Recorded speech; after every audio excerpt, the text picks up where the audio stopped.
मेरा पहला सवाल शराफुद्दीन साहब आपसे है, मैं सीधे आपके पास आता हूं बगैर वक्त गंवाए। जब आरएसएस बीजेपी मुसलमानों के खिलाफ बोलती है तो आप लोग बढ़ चढ़कर बात करते हैं। आज जब इफ्तार की बात की जा रही है, एक मंच पर लाने की बात की जा रही है, तब क्या दिक्कत है?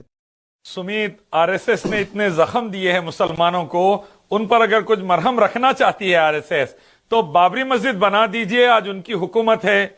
गुजरात से लेके मुजफ्फरनगर तक फसादियों को अंदर करके सजा दीजिए, आज उनकी हुकूमत है। मुसलमानों को गौरक्षक आतंकवादी मार रहे हैं, उनसे बचाइए, आज उनकी हुकूमत है। आसिफा रेपिस्ट का सपोर्ट कर रहे हैं बीजेपी के मेंबर ऑफ असेंबली, उनको हटा के फेंकिए, आज उनकी हुकूमत है। आरएसएस ये जख्मों पर मरहम लगाइए, फिर इफ्तार पार्टी दीजिए, यकीनन हम आएंगे। लेकिन आप पीठ में छुरा घोंप रहे हैं, मुंह में खजूर डाल रहे हैं, ये कैसी राजनीति है? ये कैसा एक मंच पे लाने वाली बात है? सूरह नहल चैप्टर 16 वर्स 24, जालिम तुम पर जुल्म करे तो पलटा के सजा दो। भगवत गीता चैप्टर 4 वर्स 8, बुराई को खत्म करने लड़ो। जिहाद कहते हैं हर बुराई के खिलाफ कोशिश करना।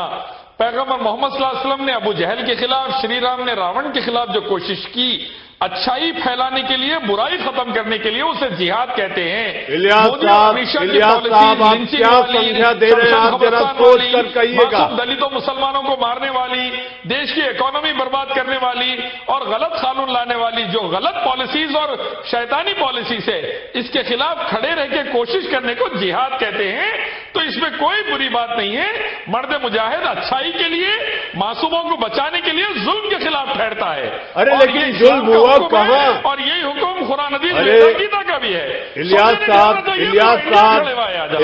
100 करोड़ से ज्यादा हिंदुस्तानियों को शमशान खबरस्तान की पॉलिटिक्स के खिलाफ जिहाद के लिए खड़े हो जाना चाहिए। कुरान मजीद का पहला चैप्टर सूरह फातिहा वर्स नंबर 4 पढ़ेंगे, उसमें लिखा है इय्याका नअबुदु व इय्याका नस्तईन, एक ईश्वर अल्लाह, हम आप ही की पूजा करते हैं, आप ही से मदद मांगते हैं। भगवत गीता चैप्टर 7 वर्स 20 पढ़ेंगे, लिखा है श्री कृष्ण ने कहा है अर्जुन, तू एक ईश्वर को छोड़कर दूसरों की पूजा करेगा नरक में जाएगा। एक का ब्रह्म द्वितीय नास्ते ने नास्ते किंचन, ऋग्वेद कहते हैं सबका ईश्वर एक है, दूसरा नहीं है, जरा सा भी नहीं है, उसी की पूजा करो। तो हम कहते हैं वेदा, गीता और कुरान एक ईश्वर अल्लाह की पूजा का हुक्म देते हैं। पैदा हुई सो चीजों की पूजा करें तो नरक में जाएंगे।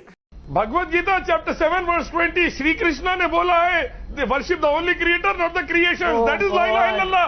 श्री कृष्ण ला इलाहा इल्लल्लाह बोल दिया। मैडम आपको और क्या प्रॉब्लम है भगवत गीता से, कुरान से? मारो और दुश्मनों से लड़ो और उनको जला दो बोलकर भगवत गीता और वेदा में भी लिखा है। भगवत गीता चैप्टर 2 वर्स 31 से 37 तक ये लिखा है कि दुश्मनों से लड़ो, उनको मारो बोलकर। वैसे अगर आप पढ़ेंगे Rigveda book number 1 chapter number 9 verse number 1 में लिखा है। वैसे अगर आप पढ़ेंगे Samaveda book number 6 chapter number 1 verse number 1 में लिखा है। वैसे पढ़ेंगे यजुर्वेद चैप्टर 13 वर्स 12 में लिखा है। वैसे ही पढ़ेंगे Atharvaveda book number 4 chapter number 36 verse number 1 to 4 में लिखे हुआ है कि तुम दुश्मनों से लड़ो, उनको मारो, उनको जला दो बोलकर।